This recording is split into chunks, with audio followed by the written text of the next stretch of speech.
Hey, this is Doc Yates. I'm a naturopathic doctor, registered acupuncturist, and a kinesiologist, owner of the Yates Naturopathic Clinic, and the founder of the interactive health website, Able Health. And this is the Simply Health Podcast, a show for females where I work to simplify and demystify the secrets of achieving optimal health naturally, based on my own experience in working with thousands of female patients over the past 15 years of my clinical practice. Welcome to Simply Health.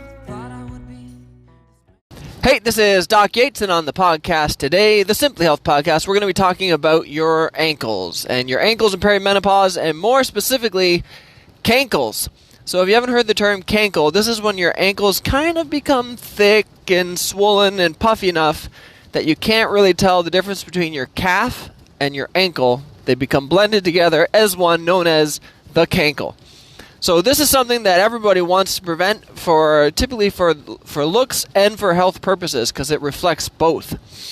So there's 5 things that we want to consider today in helping with this, and things that can make a difference in your ankles, the looks and the health of your ankles. Because typically they don't really offer much in regular medicine for this. So I want to make sure that you have the solutions that you need so that you can deal with this and have your ankles looking great, feeling great, and again, remembering that this is a reflection of your overall health. Like many parts of your body, it's not just by itself, it is a reflection of your whole body and the health of your body. So, for your ankles, the number one most important thing you want to deal with, which is fairly obvious, is weight gain. So the more weight that you gain, the more like fat tissue and stuff that will form around your ankles, the more swelling that you will have. But there's another reason why. It's because what happens when you go through menopause and your and perimenopause, and your estrogen levels, the types of estrogen changes, and the progesterone reduces, which has an effect on the estrogen receptors as well, is that you will gain more fat tissue in your abdomen. So typically, instead of where you would see for the female deposit areas like hips and chest, you'll start to see more fat depositing in your stomach and abdomen. And what this does is that when you're sitting down, that increased fat in your abdomen will put pressure on the iliac arteries and veins. And these are the veins that help drain your legs. So when they get increased pressure on the veins that are draining your leg, you get an increased back pressure in your legs and ankles, which means that you'll get more lymphatic fluid start to stagnate and build up in your ankles, and more because it puts more pressure on the veins, you're more likely to get problems in the veins and not getting enough blood flow back from the feet. So weight gain is important because of the weight affecting your ankles, but it's even more important because of the weight affecting your abdomen because of the back pressure this puts on your veins. The second thing you need to consider is water retention in lymphatic fluids. So yes, even sometimes when people are not that overweight, you can still see these issues. And then we're dealing with what can we do to improve their water retention and their lymphatics. So for that, there are different herbs that you can use, and there's different techniques that you can use. And we'll discuss some of those for the next few points. But herbs would include things like gallium, low doses of phytolacca, making sure there's enough iodine in your system. All of these things can play a role in your lymphatics. Other things that can really help drain the lymphatics and improve your circulation, hot and cold therapies. And you'd see people do this, and this is why, putting their feet in hot water and then cold water, hot water, cold water, anything like this will cause this dilation constriction of the arteries and veins, will improve the drainage and flow of the lymphatics and the veins.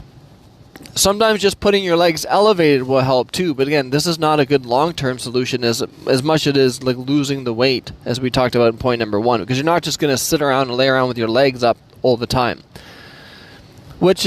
Takes us now to point number 3, exercise. Exercise will help drain the lymph. Exercise will help you lose the weight and improve the tone of your ankles. So it's really important that you have some sort of daily exercise routine. It doesn't have to be intense. It just needs to be consistent and frequent. So consistency is much more important than intensity, because what happens is that people so often overdo it in their first few workouts, then all of a sudden they're sore and hurt, and then they don't feel that they're able to do the next workouts.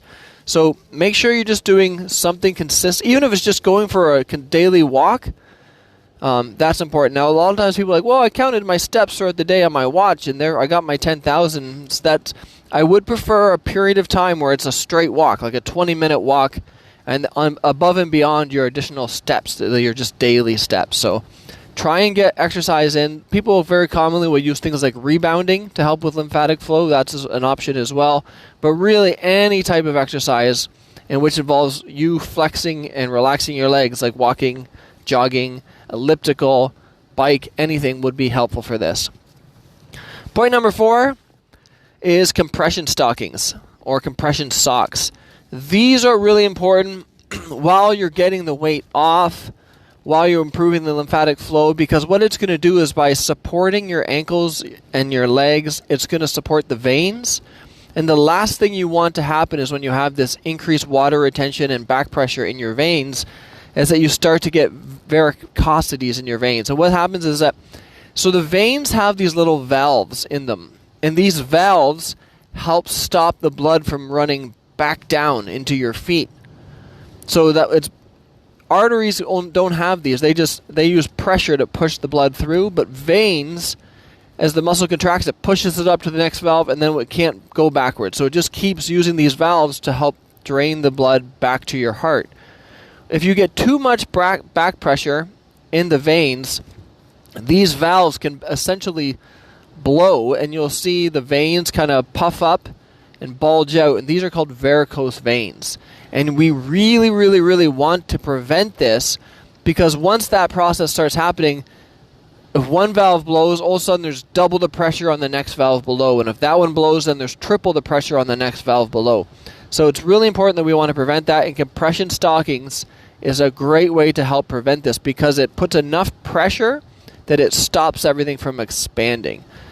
So consider getting like a set of compression stockings if you're dealing with this swelling in your legs. Number 5 are the big ones that you want to make sure that you rule out. So if you're getting this swelling in your ankles, get some blood tests and testing done just to confirm the health of your kidneys and the health of your heart. The vast majority of the times, this is not an issue, but you have to rule these things out just so you know.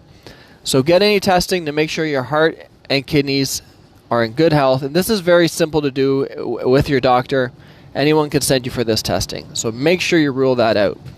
So let's just review the general concept of these points when it comes to dealing with swelling of your ankles, as we call CANKLES. So lose weight through exercise and ideally a lower carb diet. And the reason I kind of jumped over that part of it is that the more carbs and sugars that you take in, the more water your body typically retains with these carbs and sugars. So not to overlook this, you do want to use exercise and a lower carb diet, and you will see an improvement. You won't be retaining so much water.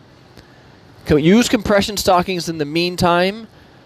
When you are at rest, keep your legs up. But then again, you should not be at rest all the time, so keep exercising with the socks on until you get the weight off.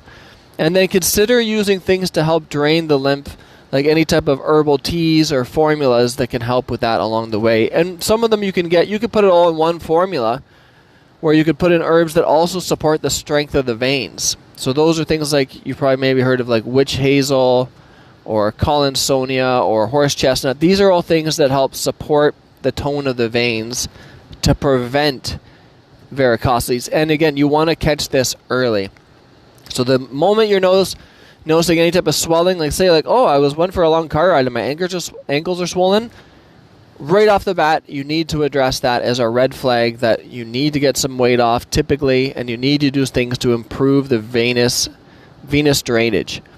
So I hope this was helpful, and I hope this was pointed out a few key points on how your ankles can reflect the health of your whole body and what you can do in terms of improving that health for your ankles and your whole system. So a little bit of a ramble as always, but this is Doc Yates signing off. Thanks for tuning in to Simply Health. If you want to learn more about health, check out Able Health.